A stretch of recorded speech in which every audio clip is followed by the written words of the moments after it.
إن هذا القرآن يهدي للتي هي أقوم ويبشر المؤمنين الذين يعملون الصالحات أن لهم أجرا كبيرا.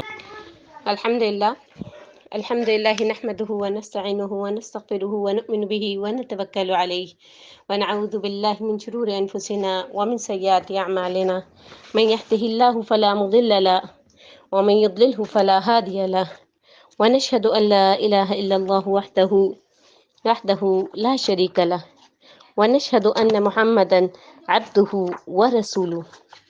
اما بعد، کل ہم نے جو کربلا کا جو واقعہ تھا اس پہ ہم کل بات کر رہے تھے اور وہ جو ہے وہ مکمل نہیں ہوا تھا، تو آج ہم انشاءاللہ اس کو جو ہے وہ مکمل کرنے کی کوشش کریں گے. اللہ تبارک و تعالیٰ نے قرآن مجید میں فرمایا تلک الدار الآخرۃ نجعلها للذین لا یریدون علوا فی الارض ولا فسادا. ہر قسم کی تعریفیں اللہ رب العالمین احکم الحاکمین کے لیے سزاوار ہیں. ہر قسم کے درود و سلام ہو محمد مجتبیٰ صلی اللہ علیہ وسلم پر.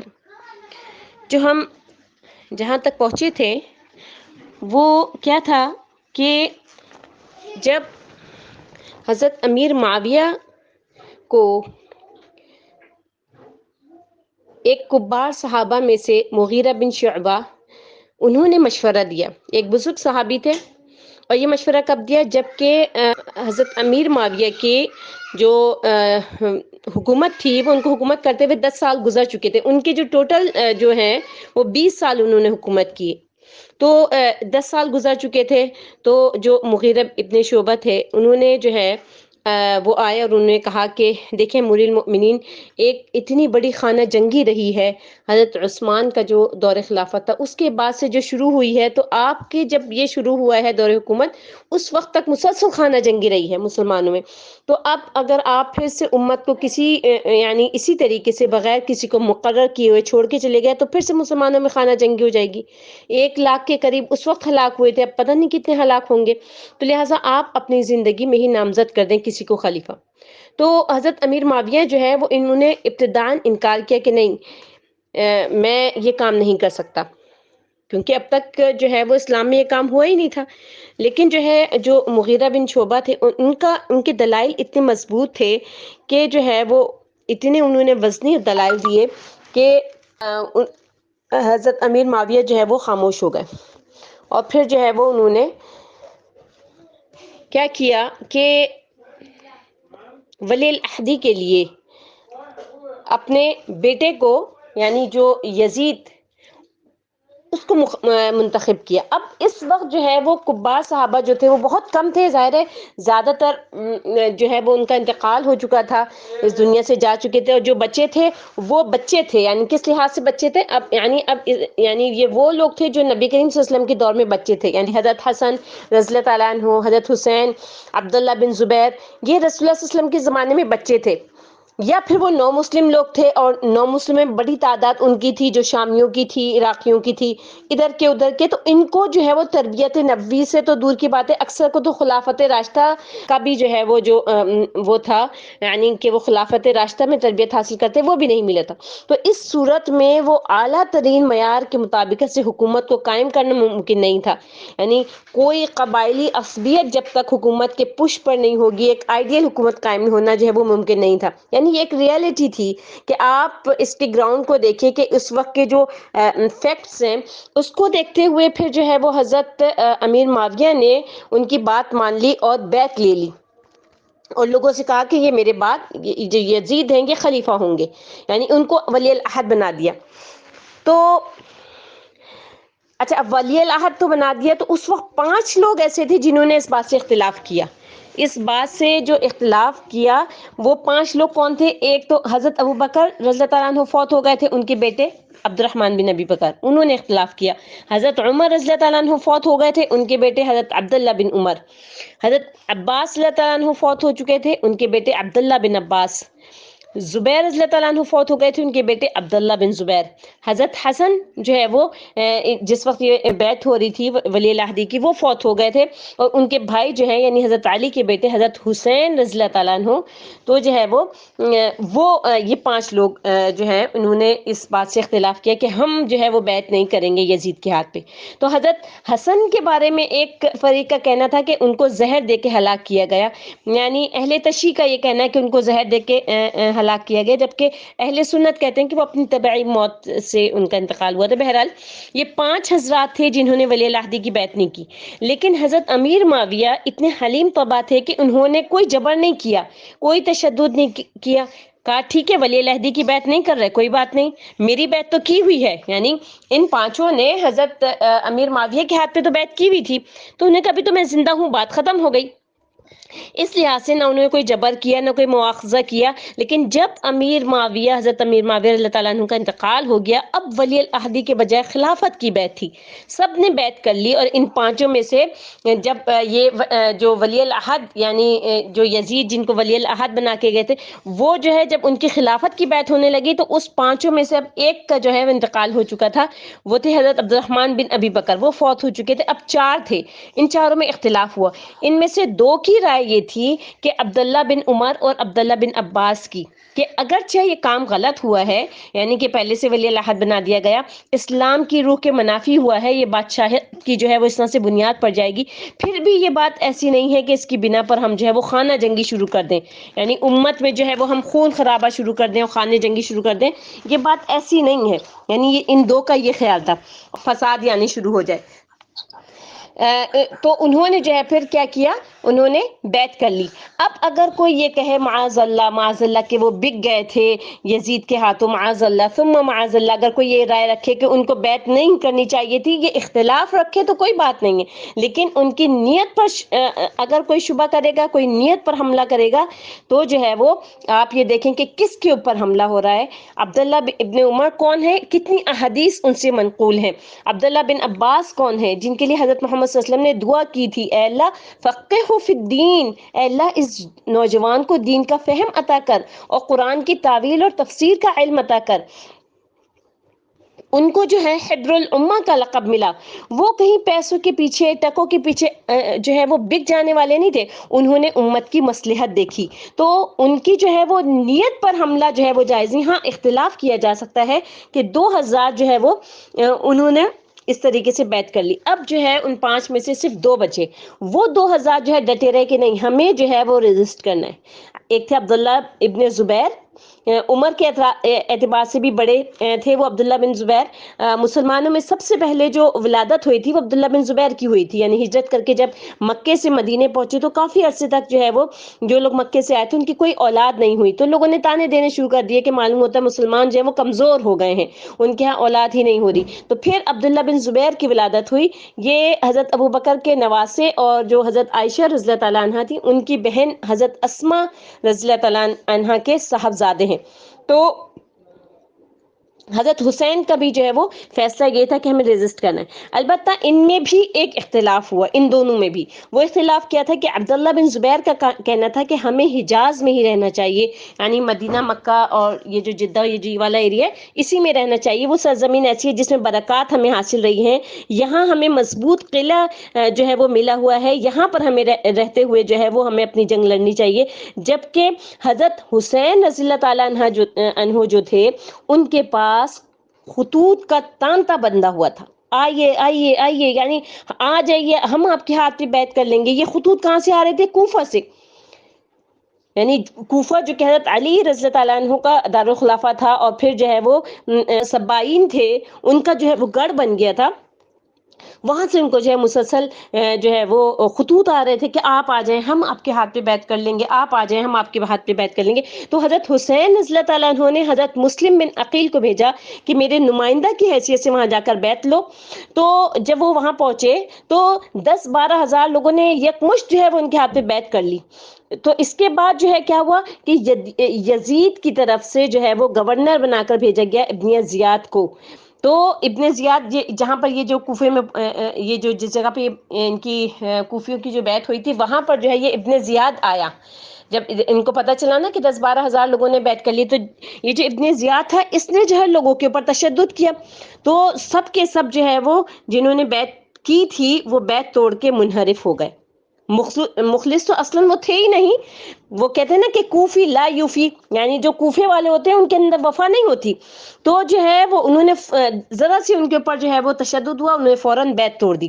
اور آپ دیکھیے فَمَا نَكَثَ فَإِنَّمَا يَنكِثُ عَلَى نَفْسِهِ، یعنی بیعت کو جو توڑ دینا ہے، یعنی آپ کوئی اوت لیتے ہیں، آپ حلف لیتے ہیں یا کسی کے اوپر بیعت لیتے ہیں تو اس کو توڑنا بہت ہی بڑا گناہ ہے، لیکن بہرحال انہوں نے جو ہے وہ بیعت توڑ۔ اچھا، اب ادھر جو اطلاع حضرت حسین رضی اللہ تعالیٰ عنہ کو ملی اس بات کی کہ جو ہے وہ وہاں سب نے بیعت توڑ دیے، اب وہ جو ہے وہ چل پڑے تھے، اور ان کو یہ اطلاع بھی ملی کہ جو مسلم بن عقیل کو انہوں نے بھیجا تھا اپنے اس کے طور پر نمائندے کے طور پہ، ان کو بھی انہوں نے قتل کر دیا تھا، وہ جو کوفی تھے انہوں نے ان کو بھی قتل کر دیا تھا۔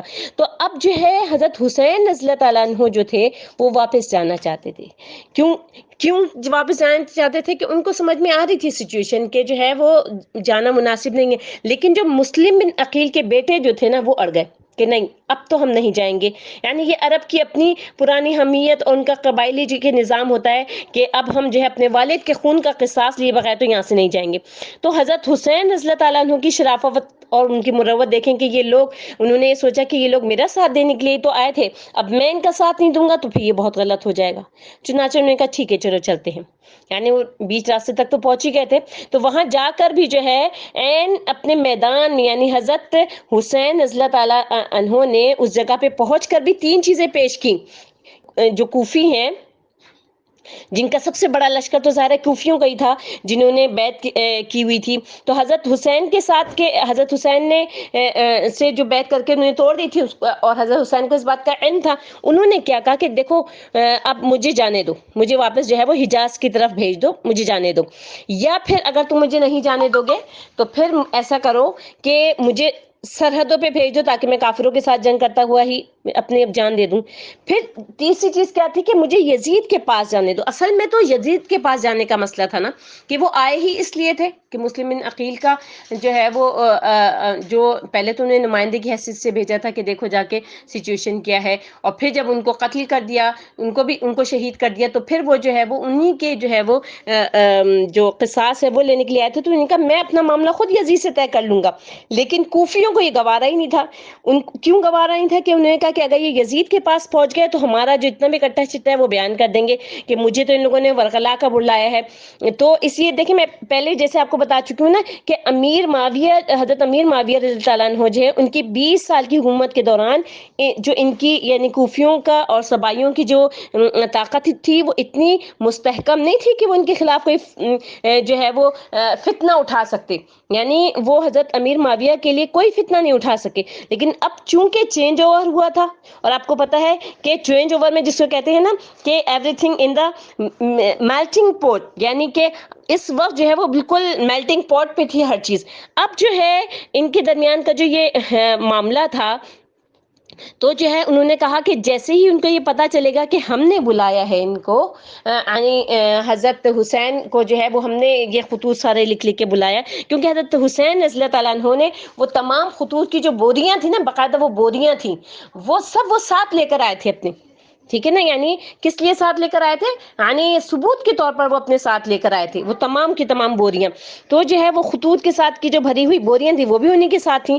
تو پھر انہوں نے کہا کہ نہیں، تو اصل میں حضرت حسین رضی اللہ تعالیٰ عنہ کو جو ہے وہ جب انہوں نے دیکھا کہ اب یہ کوئی بھی سچویشن ہو گیا، اگر یہ حجاز واپس جائیں گے تب بھی ہمارے لیے مشکل ہے، یزید کے پاس پہنچ گئے تب بھی ہمارے لیے مشکل ہے، اگر ہم ان کو سرحدوں پہ بھیج دیں گے تب بھی ہمارے لیے مشکل ہے، انہوں نے جو ہے وہ حضرت حسین رضی اللہ تعالیٰ عنہ کو جو ہے وہ شہید کر دیا۔ اور اصل میں حضرت حسین کے قاتل جو ہیں وہ کوفی تھے، وہ بزدل، وہ منافق تھے جنہوں نے عہد کر کے بیعت کو توڑی، اور اب ان کو پتا تھا کہ اب اگر یہ جب یزید کو پتا چلے گا اور پھر وہ تحقیقات ہوں گی تو پھر جو ہے وہ ہماری ہی شامت آئے گی، تو لہٰذا پہلے تو انہوں نے شہید کیا، اور پھر جو ہے وہ انہوں نے کیا کیا کہ اچھا اب کیا کہا جاتا ہے کہ حضرت حسین کو ایک بات جو کہ ایک بڑے شیعوں کے جو ایک عالم ہیں انہیں کہی، جو کہ صحیح بات ہے، کہ حضرت حسین رضی اللہ تعالیٰ عنہ کے قتل کا فتویٰ ایک بہت بڑے مفتی نے دیا تھا، کہ ان کو جو ہے وہ قتل کر دیا جائے، ان کو شہید کر دیا جائے۔ اب یہ بات بھی سمجھ لیں کہ وہ فتویٰ تھا کیا، یعنی اور کیوں دیا تھا۔ نبی کریم صلی اللہ علیہ وسلم کی ایک حدیث موجود ہے کہ جب ایک شخص کی بیعت ہو جائے اور دوسرا کوئی کھڑا ہو تو اسے قتل کر دو، کھلی اور واضح طور پہ یہ حدیث ہے، ٹھیک ہے نا۔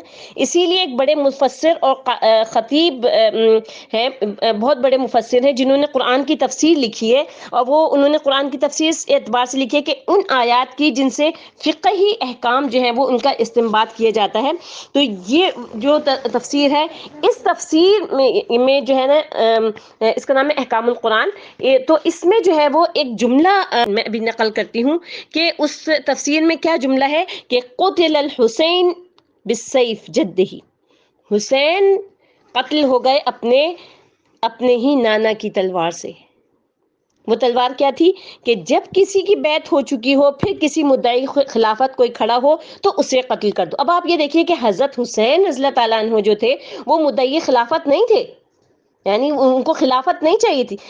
یہ بات جو ہے وہ اکثر لوگوں کے سامنے نہیں آتی، بلکہ اصل میں کیا ہوا کہ حکومت نے یہ باور کروایا کہ یہ تو باغی ہیں، یہ مدعی خلافت ہے، یہ خلافت حاصل کرنا چاہتے ہیں۔ انہوں نے تو دعویٰ نہیں کیا تھا خلافت کا، وہ تو صرف اس عمل کو روکنے کے لیے میدان میں آئے تھے۔ اور اس بات کو اچھی طریقے سے سمجھ لیجئے کہ اس وقت تک یہ جو تصور آج ہمارے پاس ہے کہ ریاست علیحدہ اور حکومت علیحدہ، یعنی آج کا جو ہمارا تصور ہے ہماری حکومتوں کا، وہ کیا ہوتا ہے کہ ریاست علیحدہ ہوتی ہے اور حکومت علیحدہ ہوتی ہے۔ یعنی جیسے کہ ہم ریاست پاکستان کے وفادار ہیں، گورنمنٹ آف پاکستان کے وفادار نہیں ہے۔ گورنمنٹ تو کبھی کسی کی آ جاتی ہے، کبھی کسی کی آ جاتی ہے، اور گورنمنٹ کو بدلنا جو ہے وہ عوام کا حق ہے۔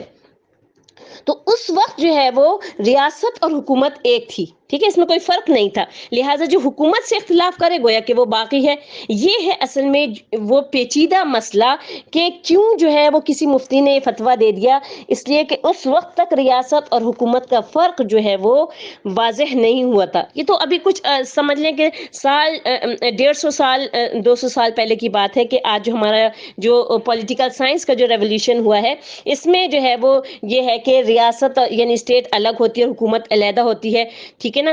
اور جیسے کہ میں نے بھی آپ کو بتایا کہ حکومت کو بدلنا جو وہ عوام کا حق ہے، چاہے وہ ووٹ کے ذریعے سے بدلیں یا وہ جو ہے وہ پرامن مظاہرات کر کے، یہ ایک علیحدہ جو ہے وہ ٹاپک ہے، ٹھیک ہے نا۔ تو یہ دستوری اعتبار سے اس وقت ایسا نہیں تھا۔ تو صورتحال کیا بن گئی کہ حکومت وقت نے یہ باور کروایا کہ مسلمانوں کو، ورنہ سوچئے کہ آپ یہ ایک بہت بڑا کام تھا، یعنی نواسہ رسول صلی اللہ علیہ وسلم کو ایسے قتل کر دینا کوئی آسان کام نہیں تھا۔ جو کوفی تھے وہ بھی تھے تو سب کلمہ گو، یہ نہیں تھا، لیکن آپ یہ دیکھیے کہ ان کے اندر ایک تو وفا نہیں تھی، اور پھر جب یہ فتویٰ ایک بہت بڑے عالم کا ان کو فتویٰ مل گیا، تو اس بنا پر انہوں نے حضرت حسین رضی اللہ تعالیٰ عنہ کو قتل کر دیا۔ اور یہی وجہ ہے کہ پھر انہوں نے صرف قتل ہی نہیں کیا، ان کو شہید ہی نہیں کیا، بلکہ خیمے کو بھی آگ لگا دی۔ کیوں لگا دی آگ؟ دیکھیے، اگر ان دشمنی کا انتقام ہوتا تو حضرت علی بن حسین جو بیمار تھے، جو کہ بعد میں حضرت زین العابدین کے نام سے جو اہل تشیعی کے جو چوتھے امام معصوم کہلائے جاتے ہیں، حضرت علی جو ہے وہ حضرت حسن، جیسے حضرت علی رضی اللہ تعالیٰ عنہ، پھر حضرت حسن رضی اللہ تعالیٰ عنہ، پھر حضرت حسین، پھر یہ حضرت علی بن حسین جو زین العابدین ہے، ان کو بھی قتل کر دیا جاتا، لیکن ان کو جو ہے وہ، اور اگر ان کو قتل کر دیا جاتا تو پھر حضرت علی کی نسل ہی ختم ہو جاتی، لیکن انہوں نے ایسے نہیں کیا، ان کو چھوڑ دیا۔ اور آگ کیوں لگائی؟ آگ اس لیے لگائی کہ وہ جو ڈاکومنٹری پروف تھا نا کہ غداری کا، کہ یزید کے خلاف جو ہے وہ حضرت حسین رضی اللہ تعالیٰ عنہ کو جو ہم نے دعوتیں دے دے کر جو ہے وہ بلایا ہے، وہ پروف جو ہے وہ ختم ہو جائے، خطوط کی صورت میں جو پروف تھا، تو اس لیے انہوں نے خیموں میں آگ لگا دی۔ بہرحال یہ جو ہے وہ ایک تاریخی پس منظر کا تسلسل ہے، جس کی ابتدا، جیسے میں نے آپ لوگوں کو کل بتایا تھا، کہ عبداللہ بن سبا نے کی تھی، جس میں سب سے پہلے حضرت عثمان رضی اللہ تعالیٰ عنہ کی جان لے لی۔ 5 سال تک خانہ جنگی جاری رہی، حضرت علی کو پھر شہید کیا گیا، اور اس کے بعد 20 سال امیر معاویہ کے زمانے میں کوئی یہ سبائی جو ہے وہ سر نہیں اٹھا سکے، لیکن اس کے بعد جب چینج اوور ہو رہا تھا تو انہوں نے موقع غنیمت جانا کہ اب کھڑے ہو جاؤ اور فتنہ جو ہے وہ امت کے اندر پیدا کر دو۔ ہمارے ہاں جو ہے وہ شاعرانہ لحاظ سے بھی جو ہے وہ کافی جو مبالغہ آمیزی کی جاتی ہے، جیسے کہ وہ ایک شعر بڑا مشہور ہے کہ قتل حسین اصل میں مرگ یزید ہے، اسلام زندہ ہوتا ہے ہر کربلا کے بعد۔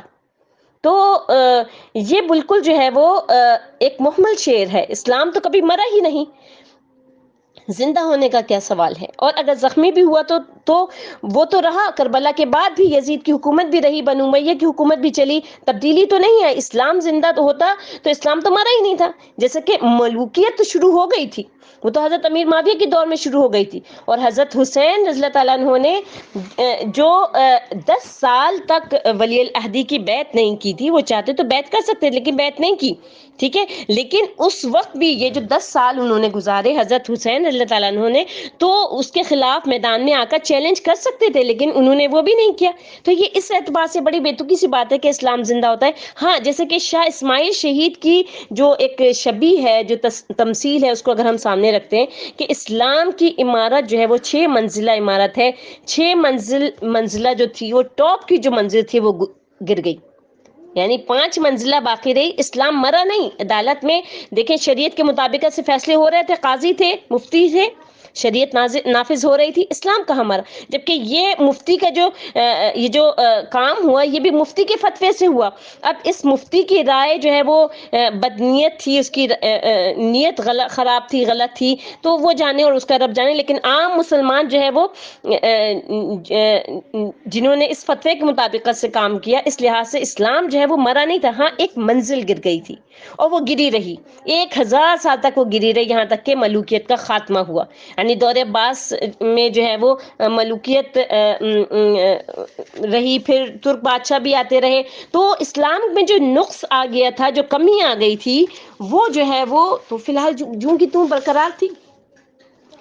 تو آپ یہ دیکھیے کہ حضرت حسین رضی اللہ تعالیٰ عنہ کی شہادت کے بعد جو ہے وہ واقعہ حرہ بھی ہوا، جو کہ واقعہ کربلا سے بھی بعض اعتبار سے زیادہ بھیانک اور گھناؤنا واقعہ تھا، کہ بنو امیہ کی تاریخ ہے جسے لوگ جانتے بھی نہیں اکثر، کہ مدینے کے کچھ لوگوں نے بغاوت کی اور انہوں نے اس کے خلاف فوج بھیجی، جس نے جو ہے وہ مدینہ فتح کر لیا۔ 3 دن کے لیے جو ہے وہ حلال کر دیا گیا کہ جو چاہو کرو، جسے چاہو مارو، جسے چاہو قتل کرو، جسے چاہو لوٹو، جسے چاہو تباہ برباد کر دو، جس عورت کو چاہو ریپ کرو۔ تو یہ مدینہ النبی میں ہوا۔ تو اصل میں کیا ہے کہ دور ملوکیت میں بھی بہت سارے ایسے واقعات ہوئے۔ عبداللہ بن زبیر جو ہیں وہ کھڑے ہوئے، انہوں نے حکومت قائم کی، لیکن وہ تو یعنی 6 سال تک کامیاب بھی رہے، ایک حکومت قائم کی۔ پھر حضرت زید کھڑے ہوئے، انہوں نے بھی بغاوت کی لیکن وہ ناکام رہے۔ پھر جو ہے وہ نفس زکیہ حضرت بنو عباس سے تھے، حضرت حسن کی اولاد میں سے تھے، وہ بھی کھڑے ہوئے، وہ بھی ناکام ہوئے، شہید ہو گئے۔ تو اب یہ سمجھ لیا گیا کہ اب یہ جو 6ٹھی منزل ہے وہ تو نہیں دوبارہ کھڑی ہو سکتی۔ اب یہ سچویشن ہے کہ جس کی لاٹھی اس کی بھینس، جس کے پاس طاقت ہوگی، جس کے پاس حکومت ہوگی، جس کے پاس قبیلہ جس کا قوی ہوگا، عصبیت زیادہ ہوگی، مضبوط ہوگا، متحد ہوگا، طاقتور ہوگا، اسی کی حکومت ہوگی۔ البتہ اس کے نیچے کے لوگوں کے جو اخلاق ہے اس کی تعمیر کرنے کا کام ہے صوفیاء کرام نے، وہ کام پھر اپنے ذمے لیا، اور وہی کام جو ہے وہ ائمہ اہل بیت بھی کرتے رہے۔ یعنی حضرت حسن کی اولاد میں سے، پھر حضرت حسین کی اولاد میں سے، پھر حضرت امام باقر رضی اللہ تعالیٰ عنہ کی اولاد میں سے حضرت جعفر صادق، کسی نے بغاوت نہیں کی، اور اس کے بعد بھی جو ہے وہ 5 اور وہ تھے کہ کسی نے بھی بغاوت نہیں کی، اور جیسے جو ہے وہ صوفیاء کرام کام کر رہے تھے، کس اس پہ بیس پہ کر رہے تھے کہ علمی تربیت اور روحانی تربیت اور تزکیہ نفس کر رہے تھے۔ تو آپ یہ دیکھیے کہ حضرت علی رضی اللہ تعالیٰ عنہ نے چیلنج نہیں کیا تھا، حضرت حسن نے بھی چیلنج نہیں کیا، صلح کر لی۔ تو نوٹ کر لیں کہ ائمہ اہل بیت جو تھے، جو 12 گنے جاتے ہیں، جس میں سے یہ ٹوٹل 12 تھے، 11 گنتے ہیں، تو 12واں کس کو کہتے ہیں کہ حضرت مہدی علیہ السلام جو ہے بھی ان کو ظاہر ہونا باقی ہے، وہ آئیں گے اور اس کے بعد جو ہے وہ ہم ان کے ساتھ مل کر جو ہے وہ جنگ کریں گے۔ تو بہرحال کہ یہ جو اسلام کی 6ٹھی منزل تھی، جو کہ حضرت حسین رضی اللہ تعالیٰ عنہ کی جو شہادت تھی، تو وہ جو ہے وہ دوبارہ تعمیر نہیں ہو سکی۔ اور یہ موقع تھا کہ جو ہے وہ کچھ لوگ جو یہ سمجھتے ہیں کہ انہوں نے خلافت کا دعویٰ کیا تھا، تو یہ جو اصل چیز تھی یہ کیا تھی کہ انہوں نے عوام کو مغالطے میں مبتلا کیا کہ یہ حکومت کا مدعی ہے، یعنی حکومت حاصل کرنے کے لیے جو ہے وہ سامنے آیا ہے۔ جیسے کہ پہلے بتایا جا چکا ہے کہ حضرت امیر معاویہ نے حضرت علی کی خلافت میں کبھی خلافت کا دعویٰ نہیں کیا تھا، مدعی خلافت نہیں تھے، وہ تو یہ کہتے تھے کہ قاتلان جان عثمان کا قصاص کرو، اسی طریقے سے حضرت حسین نے بھی. اب دیکھیے اس زمین میں اس بات میں کوئی شک نہیں کہ حضرت حسین رضی اللہ تعالیٰ عنہ کی جو شہادت ہوئی ہے، ان کی اور ان کے عزیز و اقارب کی جو شہادت ہوئی ہے، تو تاریخ انسانی میں، پوری تاریخ انسانی میں یہ عزم کی، عصمت کی، ان کی شجاعت کی اور ان کے صبر، استقلال، استقامت، اس کی بہت بہت بہت بڑی اور روشن مثال ہے، یعنی بہت روشن مثال ہے. لیکن اس سے جو ہے آپ یہ دیکھیں کہ تاریخ کی رفتار پر کوئی فرق نہیں پڑا. وہ جو ملوکیت آ گئی تھی وہ اور گہری سے گہری ہوتی چلی گئی. واقعہ کربلا کے بعد واقعہ ہرہ، جو کہ ہمارے لیے بہت ہی باعث شرم مسلمانوں کے لیے واقعہ تھا، تو جو ہے وہ اب حضرت حسین کا جو ہے وہ ایک پہلو اور کیا تھا کہ اگر وہ ان کے ہاتھ پر بیعت کر لیتا، جو کہ ان کے سامنے موجود تھے، یعنی کہ بھئی ان کے ہاتھ پہ بیعت کر لیتا کہ میں یزید کی بیعت تمہارے ہاتھ پر کرتا ہوں، تو گویا کہ اپنے آپ کو سرنڈر کر دیتے. تو وہ وہی خطرہ جو کہ حضرت امیر معاویہ کو تھا کہ اگر میں بیعت کر لیتا تو یہ لوگ تو مجھے حضرت علی تک پہنچنے بھی نہیں دیں گے اور مجھے اس سے پہلے ہی جو ہے وہ ختم کر دیں گے. یہی خطرہ حضرت حسین رضی اللہ تعالیٰ عنہ کو بھی تھا کہ مجھے یہ لوگ یزید تک پہنچنے بھی نہیں دیں گے اور پہلے ہی شہید کر دیں گے.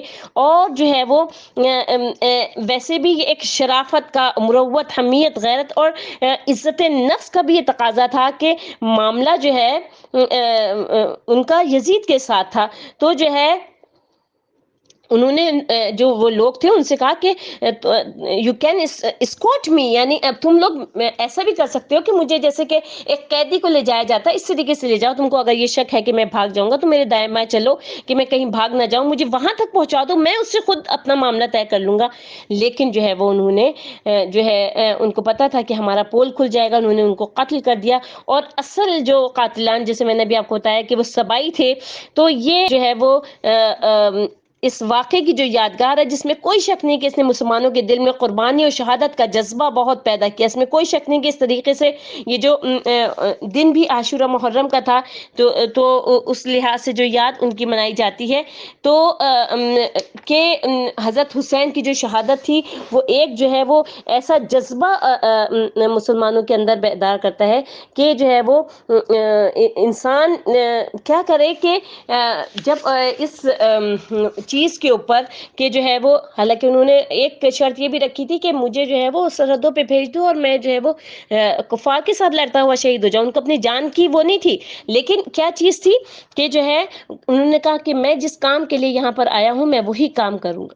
ٹھیک ہے نا. تو اس لیے جو ہے وہ جو مسلمانوں کے اندر جو انہوں نے ایک عزم کی اور ایک ہمت و شجاعت کی جو روشن مثال قائم کی، اس کی کوئی نظیر نہیں ملتی تاریخ میں.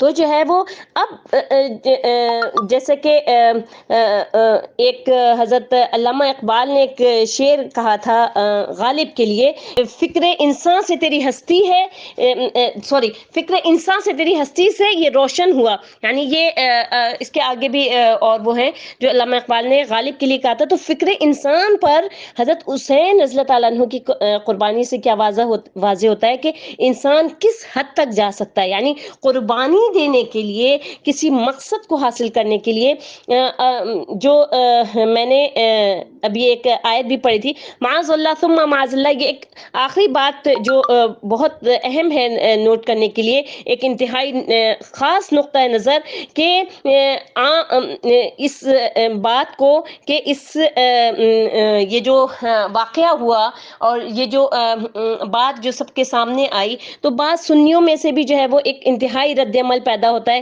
ایک ایکسٹریمسٹ جو رائٹسٹ ہیں ان کے سنیوں کے، تو انہوں نے جو ہے وہ ایک طرف کیا کہا کہ معاذ اللہ ثم معاذ اللہ، کہ انہوں نے جو ہے وہ حضرت عثمان رضی اللہ تعالیٰ عنہ کی نیت پر بھی اور ان پر بھی خیانت کا الزام لگایا اور ان پر بھی جو ہے وہ اقربا پروری کا الزام لگایا. پھر حضرت موسیٰ اشعری جو کہ حضرت علی اور حضرت امیر معاویہ کے درمیان میں جو ہے وہ بنے تھے، ان کے درمیان میں صلح کروانے والے تھے، ان کے اوپر بھی خیانت کا الزام لگایا. تو یہ ساری چیزیں جو ہے وہ صحابہ کرام کے ساتھ کچھ لوگوں نے حضرت امیر معاویہ پر جو ہے وہ الزام لگایا، عمر بن عاص رضی اللہ تعالیٰ عنہ پر الزام لگے.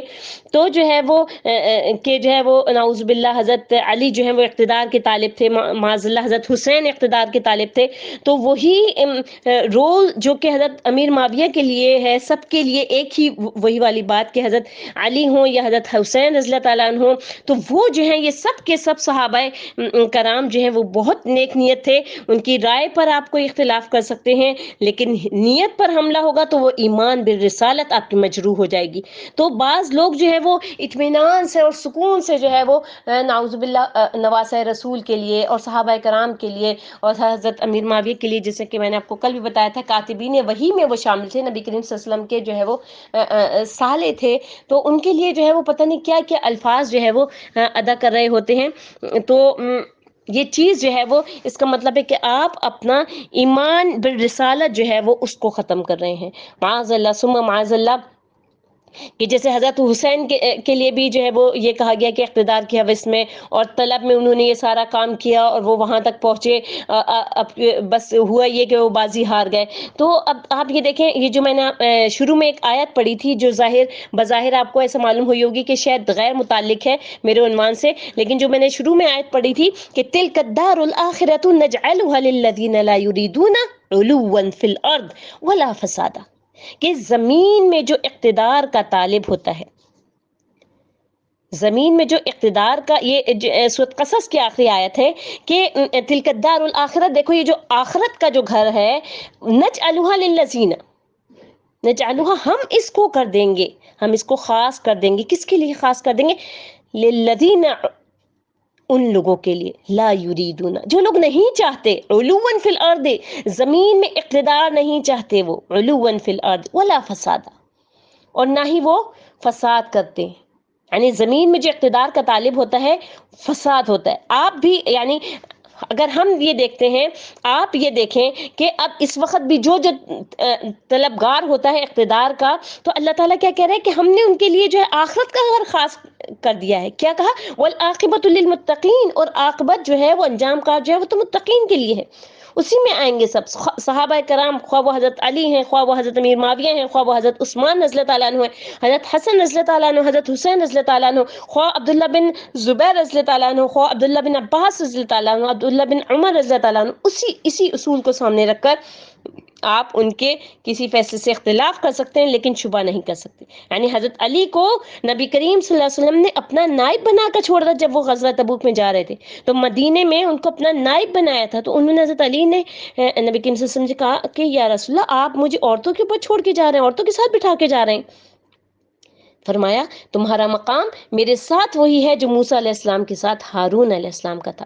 ہارون علیہ السلام کو چھوڑ کے گئے تھے یہودیوں کے پاس جب کوہ طور پر توریت لینے کے لیے گئے تھے، تو انہوں نے کیا کہا؟ تمہارا وہی مقام ہے. تو یہ حضرت علی، کیا ان کے مناقبت ہے، کیا ان کا اعلیٰ درجات ہیں. اب اصل میں آپ یہ دیکھیے کہ ہمارے جو کرنے کا کام ہے وہ کیا ہے کہ ان میں سے کوئی بھی ایسا نہیں تھا کہ جو خروج والا جو معاملہ ہے وہ واضح ہوتا ہے کہ انہوں نے کسی نے بھی یعنی خروج نہیں کیا، کس لحاظ سے بغاوت نہیں کی. ایک تو ریاست اور حکومت میں فرق نہیں تھا، کھڑے ہوتے تو بغاوت جو ہے وہ واجب القتل فتوے کی روح میں آ جاتے.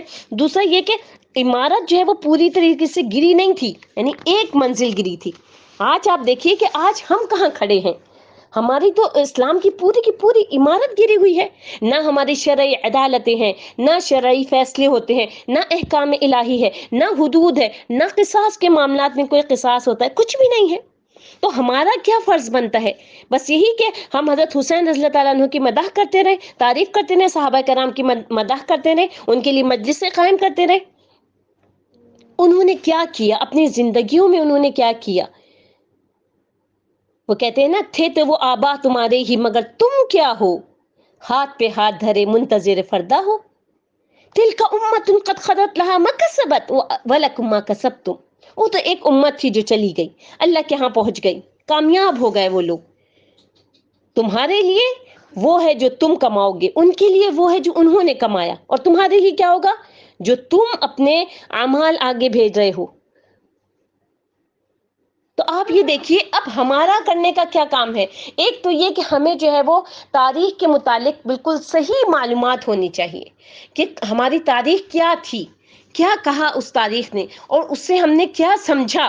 اور اس کے ساتھ ساتھ آپ یہ دیکھیے کہ اب ہمارا کرنے کا کیا کام ہے کہ ہم جو ہے وہ خلافت راشدہ کے نظام کو اثر نو سے قائم کریں. جو نبی کریم صلی اللہ علیہ وسلم انقلاب لے کر آئے تھے اس کو اختیار کریں. کس طریقے سے وہ انقلاب لے کر آئے تھے؟ خلافت قائم کرنے کی سعی کریں. لیکن اب ہم کیا کر رہے ہوتے ہیں؟ ہم صرف اور صرف جو ہے وہ اپنے اپنے گھروں میں بیٹھ کر سکون سے سیاستدانوں کے اوپر جو ہے وہ حملے کر رہے ہوتے ہیں، ان کی غیبتیں کر رہے ہوتے ہیں، اور اس کے علاوہ ہمارا کوئی کام نہیں. بلکہ اپنے اندر اس چیز کی استعداد پیدا کریں. یہ نہ سوچیں کہ آپ اکیلے ہیں. اگر آپ کی خالص نیت ہوگی تو آپ پورا کا پورا جو نظام آج کل بگڑا ہوا ہے اس کو چینج کر سکتے ہیں. لیکن اپنی نیتوں کو خالص تو کیجئے، اپنے آپ کو اس بات کے لیے تیار تو کیجئے، اپنے بچوں کو اس چیز کے لیے تیار کیجئے، انہیں اسلامی تعلیمات دلوائیے کہ کس طریقے سے حضرت حسین رضی اللہ تعالیٰ عنہ کی جو ہے وہ شہادت ہوئی، اور کس طریقے سے جو ہے وہ جذبے کے ساتھ جو ہے وہ وہاں سے گئے بھی، اور اس کے بعد جو ہے وہ انہوں نے جو ہے وہ ان سے بات چیت بھی کی، اگرچہ کہ ان کو وہیں پر ہی ختم کر دیا گیا. لیکن آپ دیکھیے کہ ان کی جو ہے ان کی جو جرات تھی، ان کی جو ثابت قدمی تھی، استقلال جو تھا، اس میں کوئی فرق نہیں آیا. تو آج پیاری بہنوں، ہم نے انشاءاللہ وہی جذبہ اپنے اندر پیدا کرنا ہے، اپنے بچوں کے اندر پیدا کرنا ہے. آج ہم نے ان کی ایسی تربیت کرنی ہے کہ کل وہ جو ہے وہ اسلام کے لیے ایسی طاقت اور ایسی قوت بن کر کھڑے ہوں کہ جس پر نبی کریم صلی اللہ علیہ وسلم قیامت کے دن فخر کر سکیں. قیامت کے دن نبی کریم صلی اللہ علیہ وسلم نے فرمایا میں اپنی امت کے اوپر فخر کروں گا، اس کی زیادتی کے اوپر، ان کے اچھے اعمال کے اوپر. تو ہمیں انشاءاللہ ان لوگوں میں شامل ہونا ہے. سبحان ربک رب العزت عما یصفون وسلام علی المرسلین والحمد للہ رب العالمین. السلام علیکم ورحمۃ اللہ وبرکاتہ.